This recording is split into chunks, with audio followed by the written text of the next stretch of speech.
Ya, ada 9 angka. Ya. Ya, ada 20 angka. Ya. Ya. Oke, 1, 11, 9, 10, 20. Ya, ada 19. Oke, 19, 20 Pak Musyari Aulia. Ya, Ibu Khairunisa 10. Khairiyah 10. Oke, 20, 19. Ibu Simahati 19.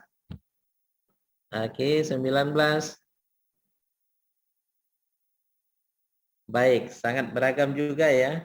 Ini kalau pakai kalkulator itu ada 6 jenis kalkulator ini memberi jawaban.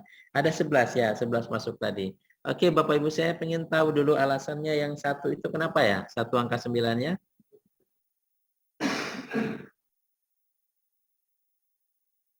Iya. Silakan Bu Khairunisa. Ya, silakan. Bu Khairunisa sudah tunjuk tangan, Pak. Ya, silakan Bu Khairunisa. Sepertinya izin tuh kadang Pak. Ya. Tunjuk tangan izin tuh kayaknya. Oh, siap. Oke, baik. Nah, teman-teman semuanya coba kita hitung sama-sama ya. Ada berapa angka 1 sampai dengan 100? Angka 9 ada berapa angka 9 ya? 11 Sebentar, Pak. sebentar dulu, sebentar. Ya, kita mulai dulu yang pertama. Yang pertama itu angka 9 ya. Ya. Yang berada pada angka 9. Kemudian pada mana lagi? 19 Pak. 19. Oke. Berapa lagi? 29 Pak. 29. Berapa lagi? 39. 39. Berapa lagi? 49 Pak. 9. Berapa lagi? 59. 59. Berapa lagi? 69. 9. Terus 79. 9. Terus 89. 89. Terus 90. jangan lompat dulu. Ada 90. 60 Pak. 10. 91, 91, 92, 93, 94, 95, 96, 97, yang mana ada banyak terhitung? 99. Ya, Sampai 99 Pak. 93, 94, 95, 96, 97, 98, dan 99 double, Pak. 9. Ada berapa Bapak Ibu? 20 Pak. 20. Ada 20 angka. Nah, ini yang serius saja, yang tidak ambigu juga masih salah hitungnya kan? Iya Pak. 20, Pak. Oke. Iya Pak. Baik, ini yang terakhir pertanyaan saya, apakah ambigu atau tidak? Silakan Bapak Ibu jawab. Nah, Syailun yang ketiga, tantangan yang ketiga Bapak Ibu, silakan menjawab. Nah, bulan apa orang Indonesia makannya paling sedikit? Bulan apa orang Indonesia? Silakan dijawab pada kolom chat.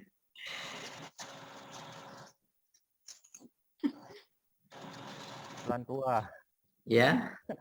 Ada bulan 10 ralat. Ya, akhir bulan Ramadan. Maulid. Bulan puasa. Oke. Bulan puasa. Makannya sedikit bulan puasa. Enggak rapel malamnya.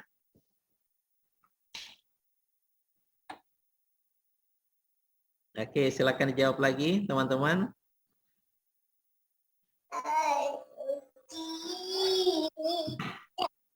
Bulan-bulanan. Wah, ini Ibu, Pak Saiful ini bulan-bulanan gimana maksudnya bulan-bulanan, Pak? Oke. Iya. Bulan puasa. Wah, bulan Februari. Wah, ini yang menarik ini. Yang menjawab bulan Februari Pak Muhibuddin ini ya. Bulan Februari ada Ibu Raudatul Fuad. Akhir bulan. Wah, ini akhir bulan itu yang sudah bokek ya. Kantongnya sudah kosong jadi makannya sedikit. Bahkan nggak makan ya kalau nggak ada isi dompet ya. Ada bulan puasa Ibu Pak Yeki.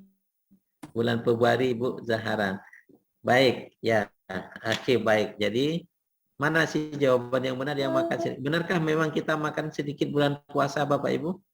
Jangan-jangan rapel mungkin. Tapi biasanya kalau orang Indonesia bulan puasa itu justru sudah menyimpan segala hal untuk persiapan bulan puasa. Dan mulai dari pagi sudah mulai memasak Bapak Ibu untuk buka puasa. Jadi sepertinya tidak cocok kalau dikatakan orang Indonesia makannya paling sedikit bulan puasa. Justru mungkin pengeluaran yang paling banyak adalah selama bulan puasa dan cenderung untuk makan. Ya. Oke. Baik, kemudian kalau di akhir bulan. Nah, di akhir bulan bisa jadi gitu ya. Tapi ada catatannya, kalau di akhir bulan itu berarti yang tidak punya finansial yang cukup ya. Sehingga akhir bulan itu sudah stop, makannya sudah berhenti, sudah dikurangi. Maksudnya makannya sedikit, bagaimana sih di akhir bulan itu Bapak Ibu? Apakah makannya 2 kali sehari? Oke, baik. Yang menarik ini yang menjawab bulan Februari. Ada apa di bulan Februari? Ya, siapa nih jawab bulan Februari? Bulan kenangan kali itu, Pak. Gimana? Mungkin ada 28 hari itu Pak. Makanya 28, jawab makanya 29, sedikit. Pak. Ayo, Yang siapa? lain 30, 31. Oh, dengan siapa nih? Saya, Pak. Dengan Bu Ega ya? Bu Zahara tuh Bu. Oh, Bu Zahara. Oke, baik. Nah, saya pikir lebih masuk ya logika Bu Zahara ya.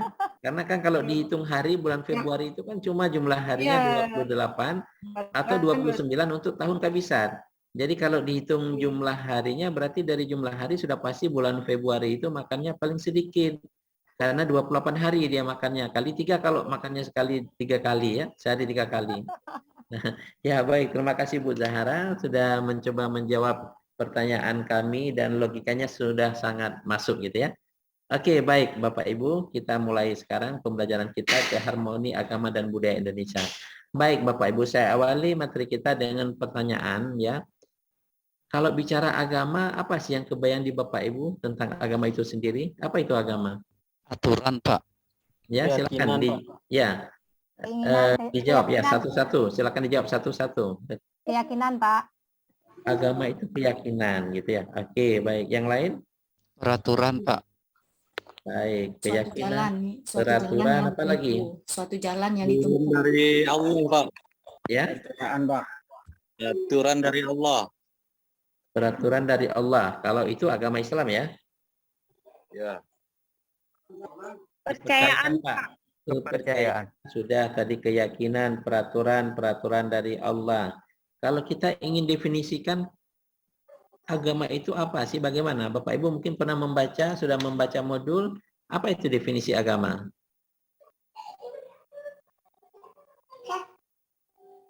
Tidak rusak, Bu. Ya? Tidak. Agama tidak rusak. Ya, berarti agama, ugama, a itu tidak. Ya. Ya. Artinya demikian. Oke. Baik, Bapak Ibu. Nah, ini kalau kita mengambil dari Kamus Besar Bahasa Indonesia, maka pengertian agama itu adalah sistem, prinsip, kepercayaan kepada Tuhan, ya, dewa dan lain sebagainya. Kalau kita memahami agama itu tidak saja di dalam konteks Islam, maka Tuhan itu adalah bisa Tuhan itu Allah, ya. Kalau di agama yang lain mungkin mereka juga bisa menganggapnya sebagai dewa dan lain sebagainya, dengan ajaran kebaktian dan kewajiban-kewajiban yang bertalian dengan kepercayaan itu sendiri. Nah, itu agama kalau kita mengambil dari Kamus Besar Bahasa Indonesia. Artinya apa? Kalau berbicara agama itu, berarti agama itu adalah sebuah prinsip seperti yang Bapak Ibu katakan tadi, sebuah keyakinan, ya, sebuah peraturan yang mengikat di dalamnya, ya.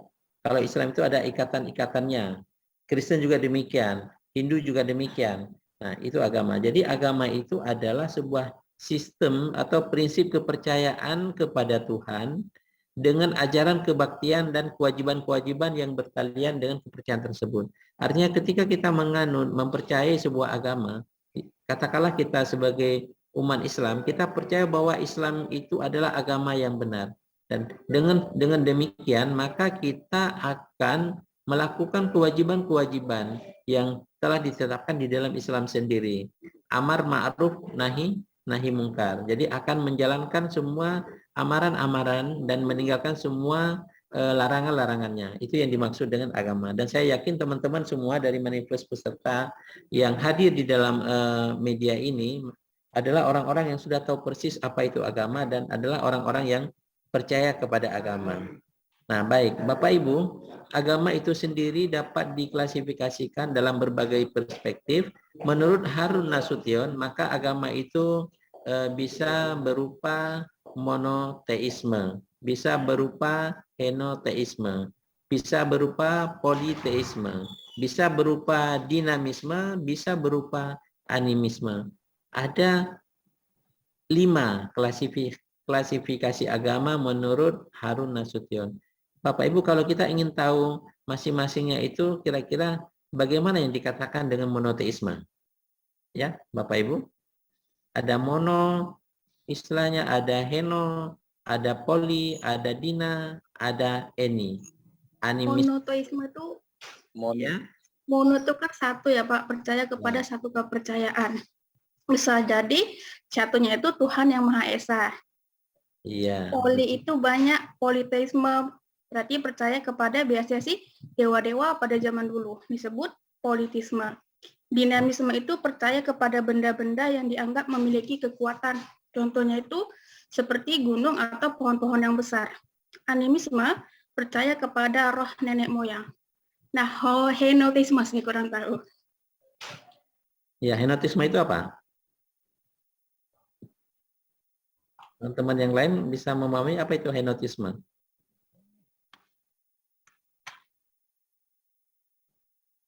Bahwa hanya ada satu dewa. Henotisme yang Pak, percaya berkuasa kepada di dalam Tuhan dunia. nasional, artinya Tuhan kaumnya sendiri. Tuhan satu kaum percaya pada Tuhannya kaum itu. Ya, oke. Baik, kalau begitu mari kita coba lihat ya. Monoteisme sama seperti yang sudah dikatakan oleh teman kita tadi, percaya kepada Tuhan yang global, tunggal, di mana seorang monoteis itu berserah diri kepada Tuhan karena percaya semua darinya dan menuju padanya, dan kembali padanya merupakan penyucian. Artinya apa? Bahwa monoteisme itu percaya kepada satu Tuhan, Tuhan yang tunggal. Kalau kita dalam Islam itu kita percaya kepada Allah, bahwa kita diciptakan oleh Allah, segala sesuatu yang Allah berikan itu, segala sesuatu yang kita hadapi itu adalah betul-betul memang pemberian daripada Allah, takdir daripada Allah, kehendak daripada Allah, tidak pernah itu adalah kehendak daripada orang lain. Semuanya itu kita serahkan diri kepada Allah. Dan kita juga meyakini bahwa suatu saat nanti kita akan menuju kembali kepadanya. Bahwa kita hidup di dunia ini bukanlah kehidupan yang hakiki, bukanlah kehidupan yang abadi, bahwa kehidupan dunia ini adalah kehidupan sementara. Dan kita ada kehidupan yang hakiki nanti adalah kehidupan di alam akhirat. Setelah kehidupan di dunia ini, untuk menuju kehidupan di akhirat itu, ada sebuah kehidupan juga yang sifatnya sementara, itu ada namanya kehidupan di alam barzah. Ya, kehidupan di alam barzah itu adalah kehidupan sama seperti kehidupan di dunia, sementara juga. Walaupun mungkin lama, panjangnya itu sangat relatif, justru katanya lebih panjang kehidupan di alam barzah daripada kehidupan di dunia. Ya. Nah, jadi nanti setelah itu cuma perbedaannya kehidupan di dunia itu kita masih bisa berbuat untuk memperbaiki segala hal. Kita ingin menjadi orang baik, maka kita berbuatnya di dunia. Kita juga tidak mau menjadi orang yang baik, kita tidak menggapai surga, juga kita persiapkan di kehidupan di dunia. Tidak berlaku untuk kehidupan di alam barzah. Kehidupan di alam barzah itu adalah kita sudah menerima semua konsekuensi yang sudah kita dapatkan, yang sudah kita lakukan di dunia ini. Dan itu tidak bisa kita perbaiki lagi. Hanya kita menerima segala konsekuensinya sambil kita menunggu bagaimana kita nanti akan dihisab di kehidupan yang hakiki, yaitu di kehidupan di alam barzah. Itu adalah monoteisme. Kemudian yang kedua, animisme. Ya, animisme itu adalah kepercayaan kepada kekuatan-kekuatan yang gaib. Nah, percaya kepada hal-hal yang gaib. Nah, animisme ini disebut juga dengan percaya kepada tuah atau kesaktian. Ada yang namanya sakti, di mana seorang animisme itu berorientasi menjadi sakti. Nah, ini kalau orang yang percaya kepada animisme, percaya kepada hal-hal yang gaib. Nah, tetapi kalau di dalam Islam, kita juga benar percaya kepada hal-hal yang gaib. Karena di dalam Islam itu tidak semuanya perlu dibuktikan secara ilmiah. Bagaimana kita bisa membuktikan kehidupan di alam barzah sana? Enggak mungkin. Kalau secara ilmiah itu kita harus hidup dulu di alam barzah gitu ya. Baru nanti kita akan bisa buktikan. Tetapi di dalam Islam tidak seperti itu. Ada yang namanya kepercayaan, yakin bahwa setelah kehidupan di dunia itu adalah ada kehidupan yang namanya kehidupan di alam barzah. Itu namanya percaya kepada hal-hal yang gaib. Nah, kemudian barangkali mungkin teman-teman bisa mengkaji sendiri nanti di dalam agama yang lain bagaimana ya. Kebetulan kan kita hampir mungkin semuanya kita adalah muslim. Benar, ada yang non muslim di dalam kelas kita? Tidak, Pak. Semuanya muslim, tidak. Oke, semuanya muslim. Jadi mohon nanti kalau ingin didalami bagaimana harmoni agama dan budaya di Indonesia, baca kembali modulnya. Saya juga agak sedikit kurang memahami terkait dengan kepercayaan yang lain selain dengan Islam, gitu ya. Cuma karena kewajiban kita sebagai ASN untuk mendalami terkait dengan harmoni agama dan budaya di Indonesia, maka kita harus baca. Saya sudah berikan modul kepada teman-teman semuanya terkait dengan materi harmoni agama dan budaya di Indonesia. Tetapi karena tadi saya tidak menyampaikan tujuan dari pembelajaran kita, bahwa tujuan di dalam sesi ini mungkin saya sampaikan bahwa tujuan dari pembelajaran kita, kenapa kita harus memahami harmoni agama dan budaya di Indonesia, supaya tidak memaksakan kehendak, bahwa kita bisa menerima apapun agama yang ada di Indonesia yang sudah dilindungi oleh undang-undang, kita harus bisa menghormati hak-hak orang lain. Karena memang negara yang memiliki agama yang beragam dan memiliki kepercayaan yang beragam itu hanya adalah negara Indonesia, gitu ya.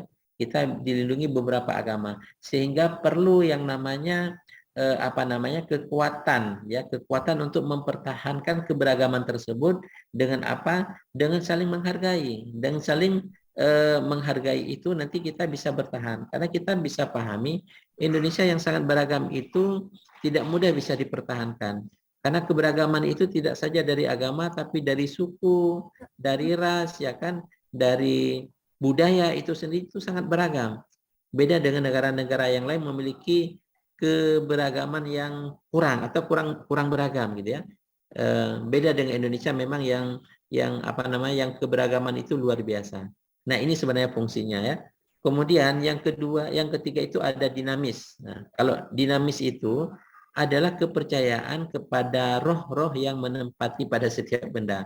Jadi kalau ada benda-benda yang besar barangkali itu yang ditempati itu dipercayai oleh orang-orang penganut dinamisme gitu. Sementara politeisme itu sendiri dia percaya kepada dewa-dewa yang nama-nama tertentu dan kemampuan serta tugas-tugas tertentu seperti yang disampaikan oleh teman kita tadi. Dan yang terakhir itu adalah henoteisme.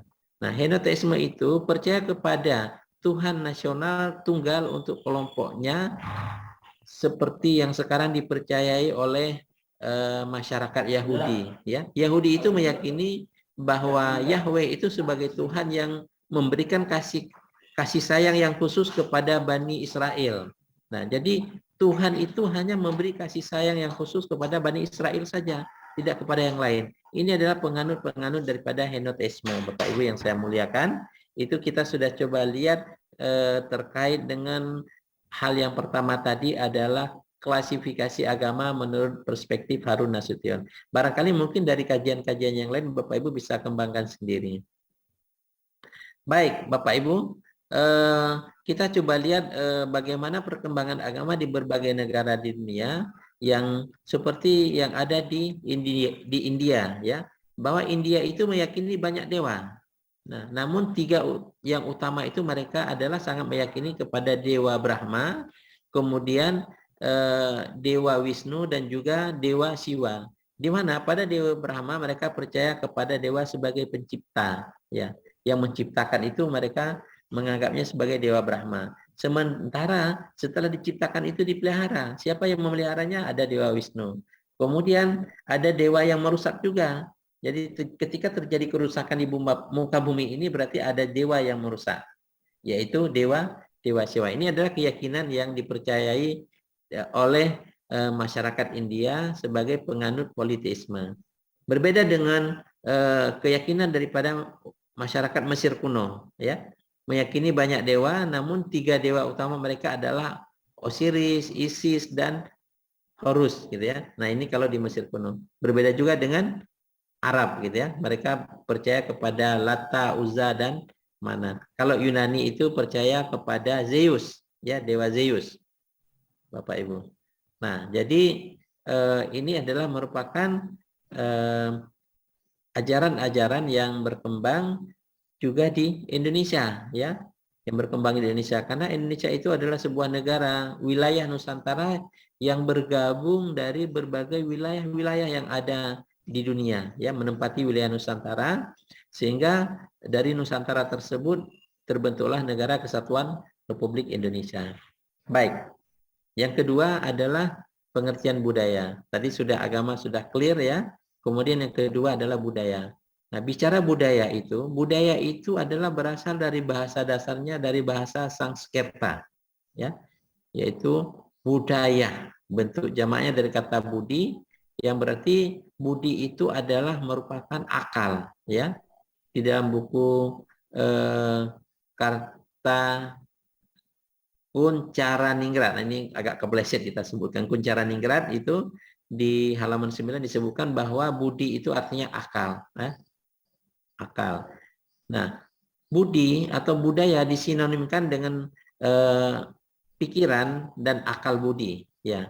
Berarti budaya itu adalah pikiran dan akal budi. Sehingga budaya itu bisa disinonimkan dengan adat istiadat atau kebiasaan, atau kalau bahasa kita resam. Ini bahasa Aceh juga resam.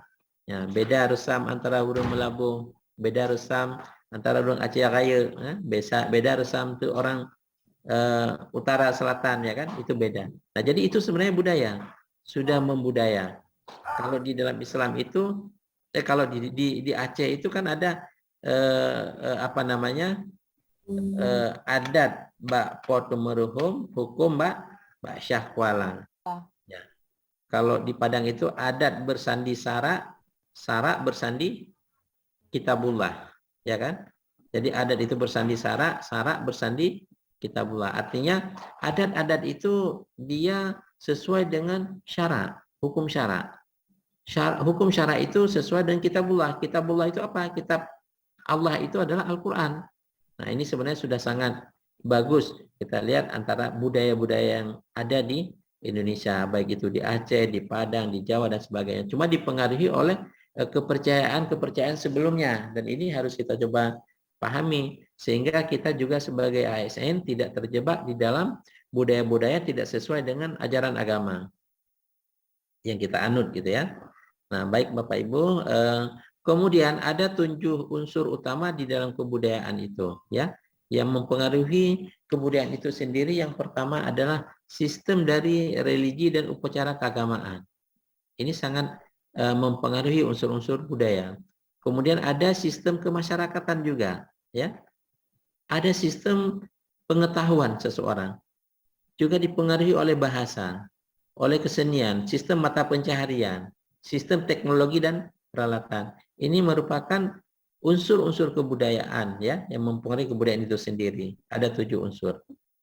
Nah, kemudian dari 7 unsur tersebut, Bapak Ibu, dapat diwujudkan di dalam 3 tataran. Ada tataran ideal, ada tataran kelakuan, ada tataran fisik. Barangkali nanti ini untuk mendalami bagaimana unsur-unsur kebudayaan itu, saya nanti minta teman-teman supaya breakout di dalam 3 kelompok untuk mencoba mengkaji, ya, bagaimana wujud ideal dari unsur kebudayaan, dari 7 unsur kebudayaan tadi. Bagaimana wujud kelakuannya, bagaimana wujud fisiknya, ya.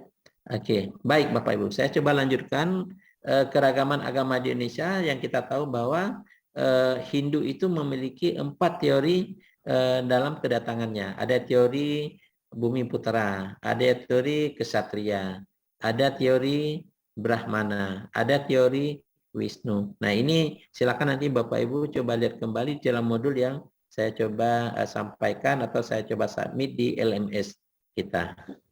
Oke, kemudian bicara kerajaan Hindu di Indonesia, karena kita tahu bahwa Indonesia itu memiliki banyak atau memiliki kerajaan besar dulu, di mana kerajaan besar itu adalah sebelum datangnya Islam, itu ada namanya kerajaan Hindu, ya.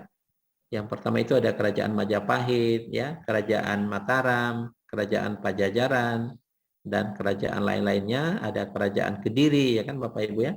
Ini adalah kerajaan-kerajaan besar Hindu yang ada di Indonesia. Kemudian kepercayaan dari umat Hindu itu sendiri. Kepercayaan umat Hindu itu ada kepercayaan umat Hindu untuk atma, karma, ya. Mereka juga percaya kepada reinkarnasi, ada moksa, caturwarna, ada Yajuh Weda. Nah, ini adalah sebuah kepercayaan dari umat Hindu. Kitab subnya ada kitab Weda, ya ini kita ingat kembali materi kita ketika kita SMA Bapak Ibu ya. Nah, ini nanti coba didalami sendirilah di dalam modul ya terkait dengan kepercayaan umat Hindu. Kalau Buddha ya, mereka itu menganut ada 4 kebenaran yang mulia, ya kan? Ada kebenaran kepada duka, ya, Arya tentang duka, asal mula duka, terhentinya duka, jalan yang menuju terhentinya duka. Nanti itu mungkin silakan Bapak Ibu coba dalami ya. Saya sepertinya agak riskan juga mencoba menjelaskan hal-hal yang demikian yang memang kita sebenarnya itu adalah merupakan modal untuk pribadi kita sebagai ASN ya. Maka silakan Bapak Ibu baca di modul saja. Nah, kalau yang ini menarik Bapak Ibu ya. Ini menarik kenapa? Karena memang semua itu akan menuju ke sini.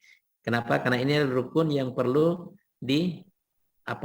harus dijalankan bagi kita yang mampu. Iya kan? Oke, Bapak Ibu. Kemudian di Indonesia juga dipercayai ada penganut Katolik ya kan? Ada penganut Katolik.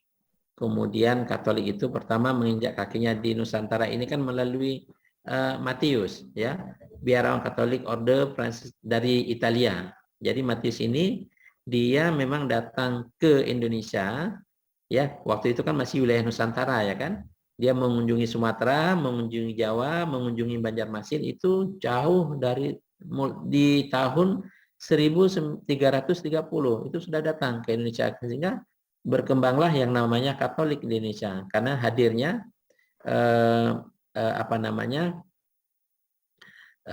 Matius itu gitu ya, Matius.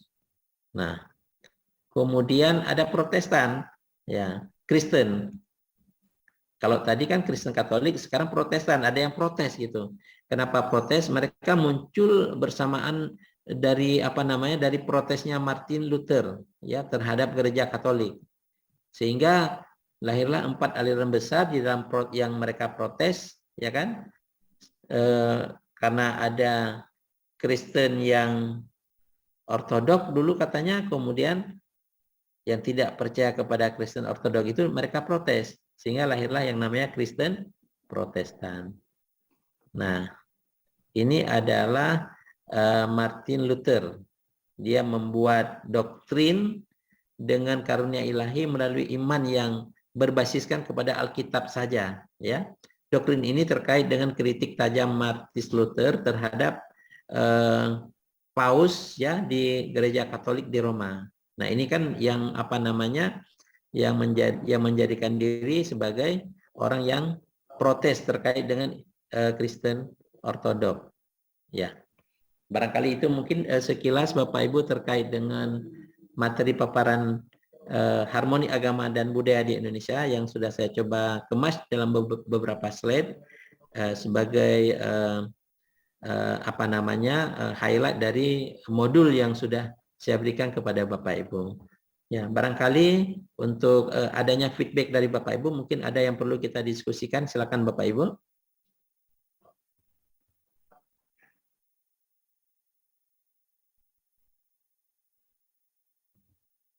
Halo, Assalamualaikum. Waalaikumsalam. Waalaikumsalam warahmatullahi wabarakatuh. Terima kasih.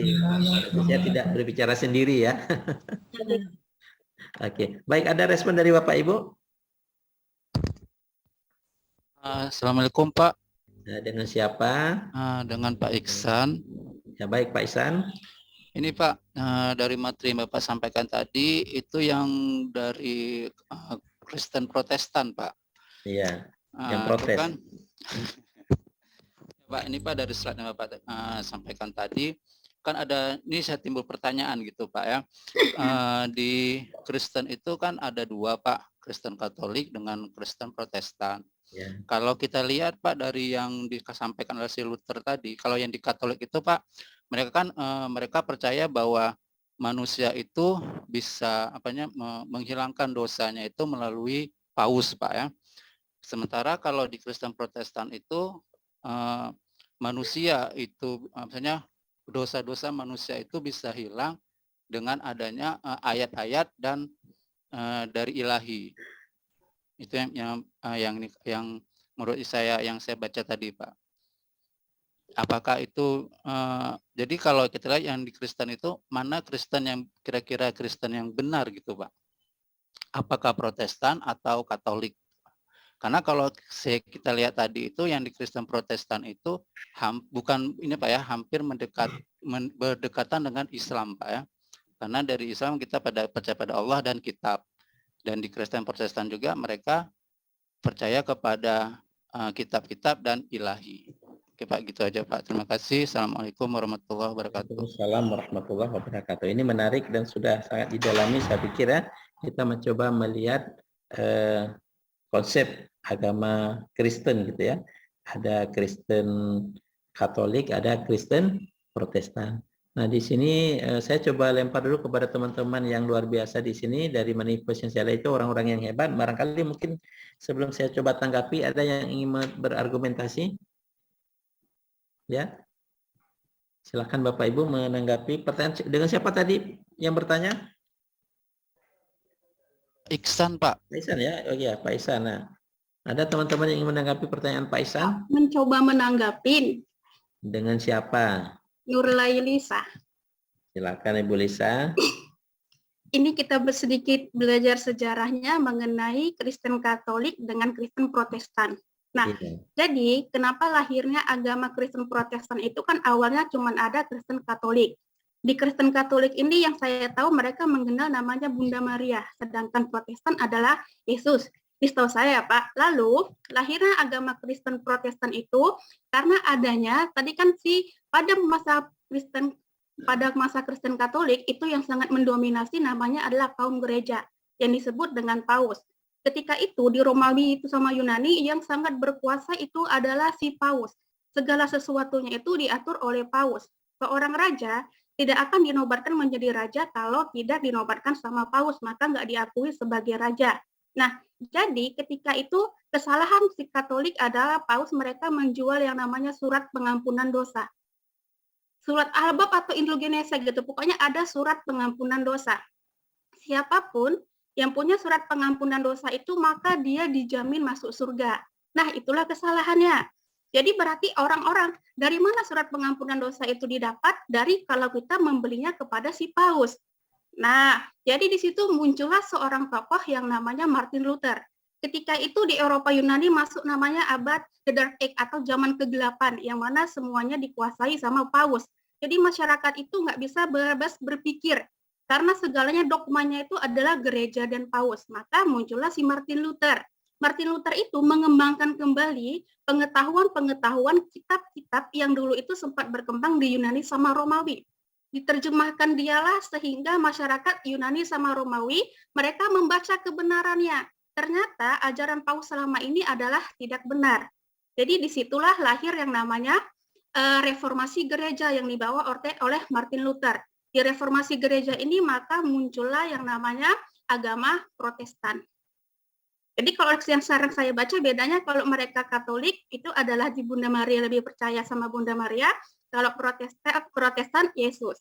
Nah kalau sejarahnya masuk di Indonesia, kita lihat di Indonesia ini agama Kristen Katolik itu banyak di daerah Indonesia bagian timur, daerah Maluku sana. Kenapa? Karena ketika itu pada masa penjajahan, itu yang masuk ke sana adalah orang-orang Portugis. Orang-orang Portugis membawa Kristen Katolik. Sedangkan di Sumatera Utara, terutama di daerah Batak sana, mereka mayoritas Kristennya adalah Protestan yang dibawa oleh orang-orang Belanda. Jadi maksud cuma sekedar inilah yang saya bisa tahu, Pak. Ya baik, saya pikir tidak sekedar itu sudah sangat luar biasa ya Bu Lisa. Terima kasih atas penjelasannya. Kita beri aplaus dulu untuk Ibu Lisa. Oke, baik Bapak Ibu, bagaimana dengan Pak Ihsan? Alhamdulillah sudah Pak. Sudah ada pencerahan ya Pak Ihsan ya? Sudah Pak, sudah Pak. Oke, kita ingin tahu juga dari teman-teman yang lain ada tanggapannya terkait dengan pertanyaan yang diajukan oleh Pak Ihsan? Yang lain, mungkin dari perspektif lain diambil penjelasannya, silakan.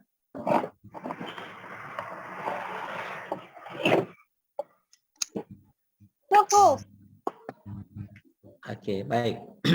Baik, kalau tidak ada ya, apakah media kita bisa breakout ke kelompok ini, Bapak Ibu? Ya, Pak. Bisa ya? Bisa breakout ya? Kita bisa breakout ke ada berapa kelompok, Bu? Kalau saya ingin nanti kan seperti yang saya sampaikan tadi, saya ingin dicoba berpartisipasi dalam kelompok terkait dengan ini, wujud ini ya. Kemudian wujud dalam 3 tataran, ada wujud ideal, ada wujud kelakuan, dan ada wujud fisik, ya Bapak Ibu. Mungkin kita butuh 3 kelompok, ya. Gimana caranya? Yang bisa buat breakout room itu cuman ini Pak, hostnya Pak. Yang bisa breakout ya? Jadi dibuat dulu breakoutnya, baru nanti kita masuk Pak, gitu. Dari kita udah ada 3 kelompok memang. Ada 3 kelompok Pak. Iya, kita punya tiga kelompok ya? Iya Punya, Pak. Pak. Tepat sekali, ada 3 kelompok. Biasanya 3 kelompok itu nanti di breakout ke room atau di luar Zoom nanti diskusinya, Bu? Kebetulan kita kemarin Pak Sudah kelompok. kelompok Dari WA. WA grup WA Pak. ya? Tapi Bukan sebenarnya melalui di Zoom media bisa ini. kita medianya bisa kita breakout, cuman hanya yang breakout itu otoritasnya hanya hostnya Pak. Iya ya, di sini siapa yang ditunjuk host ya? Izin saya stop dulu share screen-nya ya, biar ini ya. Pak. Iya.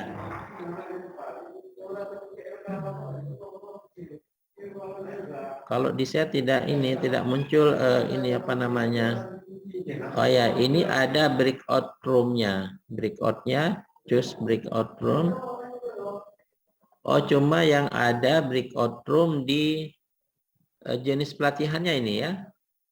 Jawi nasionalisme, matematika, tidak ada sub kelompok lagi di sini ya.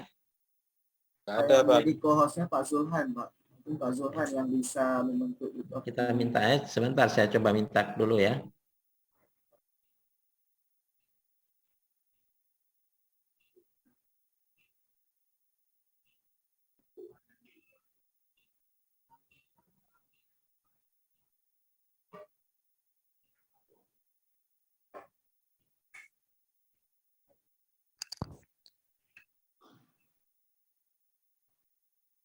Pak Ketua, izin memberikan masukan Pak Ketua.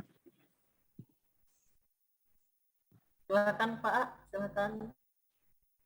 Untuk kelompok yang 3 kelompok ini harap bisa dibagi dari absen aja Pak. Jadi ada nama tertera Pak di absen. Karena yang kemarin yang pertama kita bagikan kelompok itu namanya ada namanya. Nggak bisa kita ambil nama. Kalau dibagi berdasarkan absen itu lebih gampang. Absen yang kemarin aja di data peserta. Pakai kelompok yang 3 kemarin aja yang sudah. 13, 14. Berarti nomor 1 sampai dengan 13. 13, 14 sampai dengan 26, 2 gitu. Kemudian 27 sampai seterusnya. Baik, kalau seperti itu. Baik boleh, Bapak Ibu, kebetulan ini kan mungkin hari kita pembelajarannya di hari tidak jam kantor ini ya, kecuali kita saja yang aktif di sini panitia.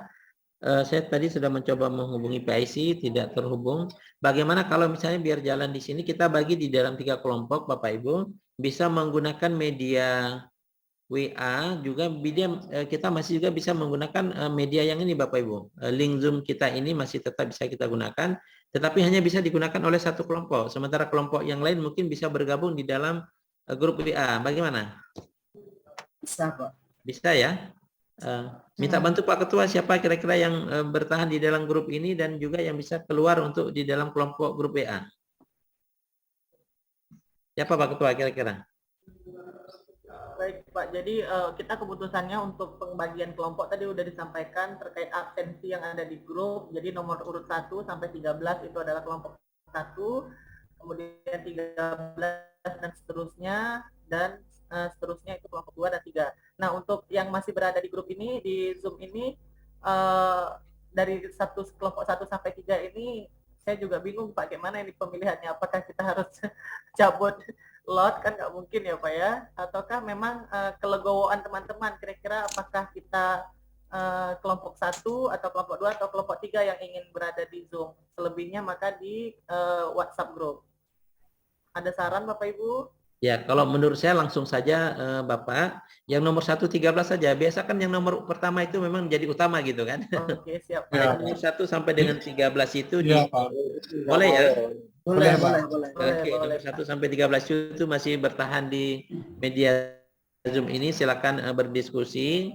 Kemudian yang apa namanya, yang di grup WA itu nanti silakan kelompok 2 dan 3 ya, boleh leave dari forum ini ya, kelompok 2 dan 3 ya untuk ini. Kemudian sebelum leave mungkin begini saja Bapak Ibu, kalau apa namanya, atau kita beri waktu diskusinya sampai jam berapa ini? 10.15. Sampai 10.15 ya? Iya, Pak. Oke, baik. Setelah 10.15 nanti silakan bergabung kembali di dalam media Zoom kita ya. Batas kita materi hari ini, Pak, sampai 10.15, Pak. Materi kita sampai 10.15. Iya. Baik, kalau begitu ya, kalau begitu Bapak Ibu bergabung kembali di dalam forum ini pukul 10 ya, tolong ya. Pukul 10 kita gabung dulu, nanti kita sepakati bagaimana teknik paparan hasil diskusi kita ya. Boleh. Siap. Pak. Boleh seperti itu. Boleh. Boleh, Pak. Oke, Yang baik. Itu yang Berarti mana kami tunggu. materinya? Kami tunggu jam 10 nanti Bapak Ibu bergabung kembali di dalam Zoom kita.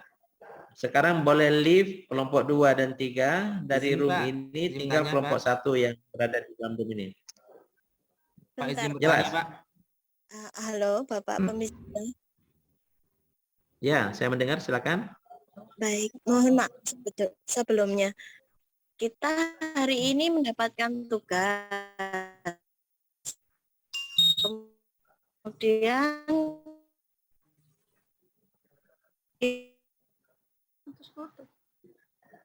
Terputus Ibu, suaranya enggak. Maaf Bu Suwita, suaranya terputus-putus. Diulang aja Ibu. ya memang ini apa? Singkat saya sadar. Gini Pak, kita mendapatkan tugas ini, nanti tugasnya itu hanya di setor aja atau kita punya kewajiban untuk memaparkan tugas yang Nanti itu kita sepakati setelah diskusi Bu, jam 10, makanya bergabung kembali di jam 10 itu nanti kita coba sepakati. Bagaimana teknik penyelesaian tugas kita ini, atau paparan kah, atau kita kirim via LMS ya? Baik, karena kalau 10-15 pemaparan nanti dibagi 3 kelompok, belum kesimpulan kan untuk pembagian waktunya. Terbatas gitu ya, terbatas waktunya ya. Ya, kalau begitu begini aja Bu, pokoknya Ibu kita diskusi dulu, nanti 10 bergabung kembali di dalam media Zoom kita, nanti kita sepakati bagaimana tekniknya ya selanjutnya ya. Siap, Pak. Oke, baik. Bapak, Ya, silakan. Bapak, Ya, ya silakan. tugas per kelompoknya sepertinya apa tadi ya Pak ya? Per Nah, kelompoknya tugas kan ada- kelompoknya itu. Baik, saya share kembali tugas kelompok kita. Nah, ini Bapak Ibu ya, tugas kelompoknya mencoba mendiskusikan terkait dengan wujud ideal dari unsur budaya ya. Ya, kan ada 7 unsur budaya itu kan ada diwujudkan dalam 3 tataran ya kan. Kelompok 1 itu tataran wujud ideal nih. Ideal ini ideal maksudnya ya. Kemudian wujud kelakuannya dan wujud fisik. Ya, berarti kelompok 1 adalah wujud ideal, kelompok 2 wujud kelakuan, kelompok 3 wujud fisik. Fisik. Ya.